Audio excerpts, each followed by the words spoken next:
So, as the rest of the planet, we've been hooked on the TV for the last 2 months, seeing the American election and its whirlwind changes. And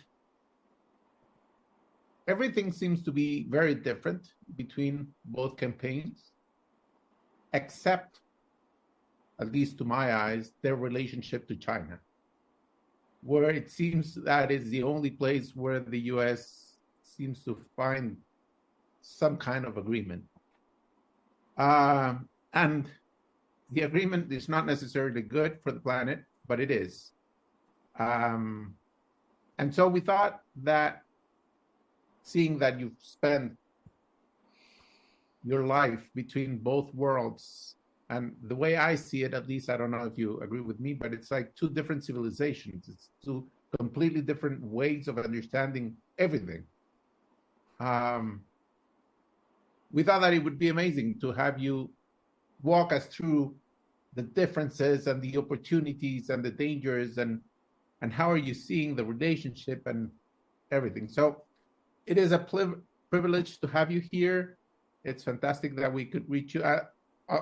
Aside from the fact that you're in this part of the world right now, you're in Latin America, by accident.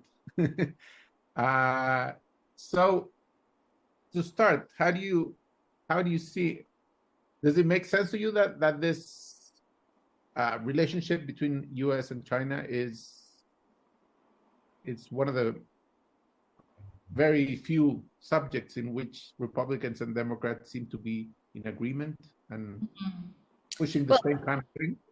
First of all, I just wanted to say what synchronicity it is for you to invite me to speak to a group of esteemed leaders in Chile, because for the first time in my life, I just went to Patagonia.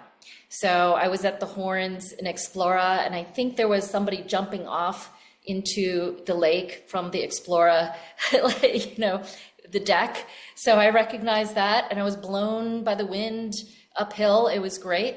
I spent some time in Santiago, met your Minister of Finance. I was hanging out with Felipe Cast and got to really know a little bit more about Chile. Then I went to Brazil for the first time ever. Went to Sao Paulo and Rio to really understand what was going on there with some of my former, I would say my cohort in the World Economic Forum, Young Global Leaders. And it's been really, I think, timely for me to be there watching the glaciers that are melting, the Amazonian fires, and then talk a little bit about what are the opportunities for us to work together. And I'll give you some context before I launch into a tirade about US-China collaboration, because I think it's very important to understand the context of, the person who's giving you the opinion, because I think reality is like a diamond with many facets, and all of us need to be coloring the diamond in from every single different facet. Otherwise, we only have a very limited view of reality.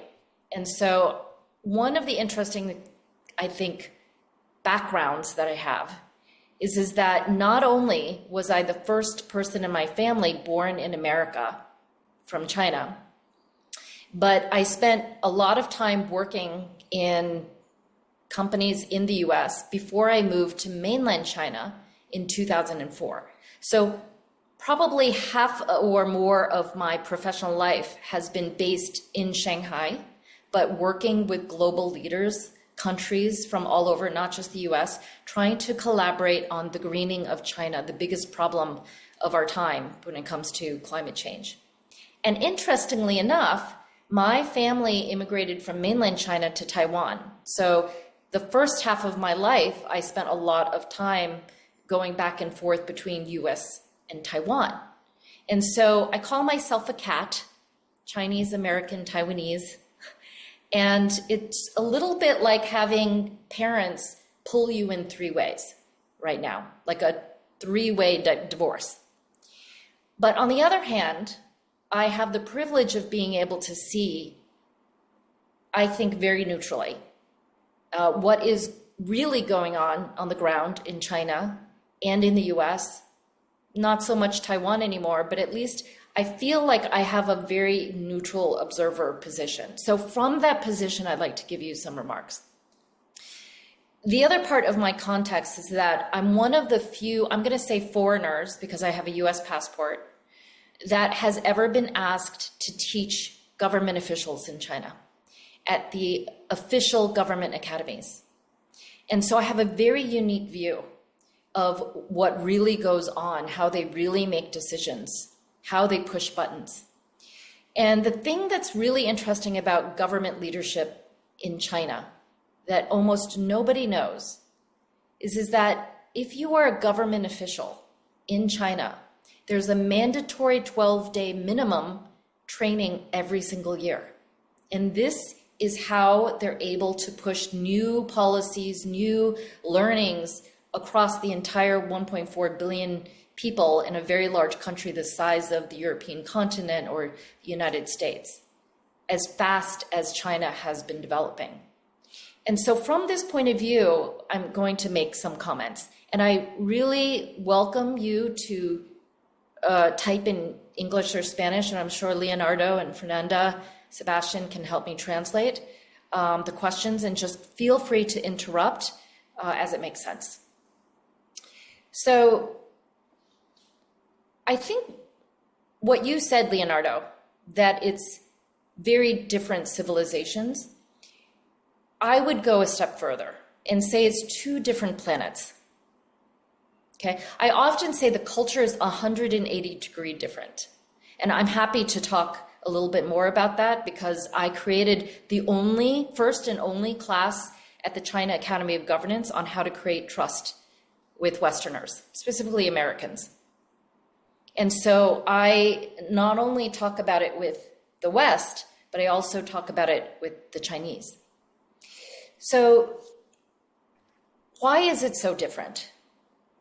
Well, one is that the way that they make decisions from a personal point of view, from their collective versus individual, family and clan versus individual, from a city level, mayors are kings of the kingdom. There's a mayor economy in China. From the collective, right? The planned economy, 5-year plans, centralized but experimental at the provincial level. That's a very, very different way of making decisions. The companies make decisions, especially the state-owned enterprises, hand in hand with the planned economy. Meaning if the 5-year plan says, here's where the money is and here's the top 7 industries over the next 5 years, like the entire economy swings that way. Whereas I think we know, and I'm going to speak specifically when I say the West, American, because as we know, Latin America and Europe is completely different. So forgive me if I conflate the two, West and America. So the way that we measure success is very different. In 2007, when I produced the MIT Forum on the Future of Energy in China, which birthed this nonprofit, Joint US-China Collaboration on Clean Energy. The US and the Chinese government, for the first time, came together in public dialogue about clean energy in 2007, very late. And they told me that there were 60 memorandums of understanding between the two countries at that moment, but nothing tangible to show for it. And so we were breaking down at the level of programmatic collaboration. It wasn't at the level of intent. I think now we have less intent to work together, but back then there was plenty of intent. We just had no idea how to work together. And so they asked me to start this NGO to help with the programmatic collaboration, but not be handicapped by being part of the government.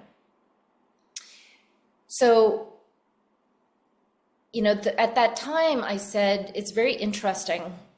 The US, their idea of success is a contract and tangible working, high-performing key performance indicators, KPIs, success metrics. At that moment, The Chinese measurement of success was just a picture with two teams and a handshake MOU. So maybe a picture in front of a starting to be constructed development or a ribbon cutting of a new building. That was considered success in China. So of course, if you have completely different ideas of success, you're not going to be able to come together for results. It's also just communication-wise, as you know, a completely different planet, right? Not only is the language different, right, but the entire internet is separate. When I go to China, I have a separate phone. I have WeChat. My payment is completely digital on my phone. There's no credit cards. It's all WeChat Pay, Alipay.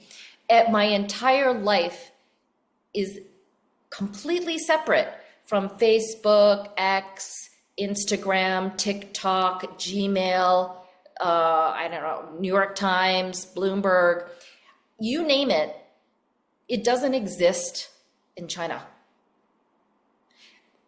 A lot of people are worried that, Chinese people are not getting the real news. They're not getting any news, poor Chinese consumers. But most Chinese consumers would tell you that they can't understand English anyway. So it's not that helpful to be on X with all this like garbage, tweets that don't make sense most of the time. So one, it's in a different language, right? Two, it's not about issues that concern them for the most part. And there is a much larger world that is being communicated, often at much deeper levels than the US media covers issues. So deeper coverage in China, less coverage in the US. The way that people talk, the government, the CEOs, children, the way that they're trained to give speeches is essentially half hour reading off a script with a lot of data. So this isn't the TikTok less than 2-minute emotional, bonding through the heart storytelling that the US is used to. And so is it a surprise that these two countries cannot get together and do anything to collaborate?